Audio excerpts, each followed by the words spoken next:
way kulanti wanaagsan saaxiibeel soo dhawaada waxaan rabaa in ay idin la wadaago xogta iyo wararkii ugu dambeeyay talaabada culus ee uu qaaday madaxweynaha maamulka Jubbaland Axmed Maxamed Islaam iyo waliba sidoo kale kulamada degdega ah ee hadda madaxtooyadiisa ay halkaas ka socdaan xogtaas ayaa rabaa wixii macluumaad ka soo korreyn halka kugula wadaago muuqaalka hadii ay markii ugu horeysay ku soo gaaro fadlan like garo share garee meel dheerna nala gaarsi aragtidana qaybta hoose faalada commentiga inuu gula wadaag bogan hadii ay tahay markii ugu horeysay oo aad aragto misna uu ku soo gaaro fadlan ka mid noqo saaxiibada sida maalinlaha wararkeena ula socodna sanadin soo dhawaada madaxweynaha maamulka Jubbaland Axmed Maxamed Islaam ayaa xildhibaanada golaha shacabka ee baarlamaanka Jamhuuriyadda Federaalka Soomaaliya ku metela dawladdiisa shir degdeg ah markaas isugu wacay kaasi oo uu ku sheegay in wada tashi iyo waliba sidoo kale arrimaha ka dhanka ah ee siyaasadda Soomaaliya iyo waliba sidoo kale Muqdisho iyo Kismaayo ka dhaxaloosan ee looga hadlayo waxaana sidoo kale jira kulan kale oo gaar ah oo markaasi isna u socda madaxweynaha Jubbaland iyo waliba sidoo kale hay'adda nabad sugidda ee halkaasi ama agaasimaha nabad sugidda halkaasi oona ka wada hadlaya xaaladda cakiran ee siyaasadeed ee halkaasi ka ololsan taasi oona labada aqal ee baarlamaanka Jamhuuriyadda Federaalka Soomaaliya xildhibaanadii ku matalayay gebi ahaanba markaasi ay ka deganeen magaalada Kismaayo halkaasi ugu qayb galayaan kulan ay markaasi uu ku sheegay Axmed Madoobe in wada tashi iyo waliba sidoo kale sida xaaladda halka ay marayso ay isugu socodsiiyaan ee ugu baaqay taasi oona hadda u muuqato in gebi ahaanba markaasi xildhibaanada halkaasi ku matalayay ama ka soo jeeday deegaanadaasi inay ku soo qulqulayaan magaalada Kismaayo iyadoona markaasi shirka halkaasi uu ka socdo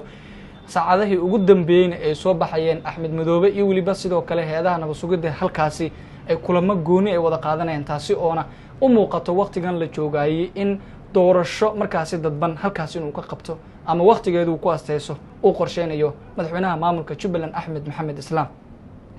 inta badan xildhibaanada ka tirsan labada aqal ee baarlamaanka Jamhuuriyadda Federaalka Soomaaliya iyadoona markaasi ay u muuqato in dhamaantood halkaasi ugu qayb galayaan ama markaasi qayb ay ugu yihiin shirkaasi ka oo markaasi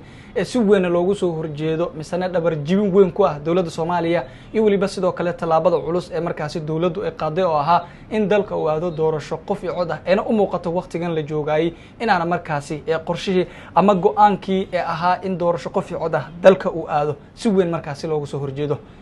xildhibaanada labada aqal ayaana u muuqato inay markaasi si weyn ay u qaadeen talaabada ka dhanka ah Axmed Madoobe ugu wacay misana ay kulanka halkaasi ugu qayb galayaan oo ah in markaasi dalkan uu aado doorasho dadban si marka loo eegana ay u muuqato in naftoodu markaasi ay la safan yihiin misana ay la aragti yihiin in dalka uu aado doorasho markaasi dadban ee tii hore ee teendhada afasiyoon ahayd laakiin madaxda dalka ugu sareeyda madaxweynaha iyo waliba sidoo kale ra'iisul wasaarayaasha dalka ayaana markaasi dhamaantoodba si waafaqsan iyo waliba sidoo kale qaar kale oo ka mid ah madaxda ama maamul goboleedyada dalku dhankooda iyaguna markaasi ay si weyn u qaadacayaan misana ay u diidan yihiin in doorasho dadban mar kale dalkan uu aado taasi oona u muuqata ama talaabo wanaagsan ay tahay haddii dawladda Soomaaliya ay ku guuleysato ama gebi ahaanba markaasi talaabo culus ay u qaado oo la hirgeliyo doorasho qof iyo cod ah dalkan ay ka dhacdo laakiin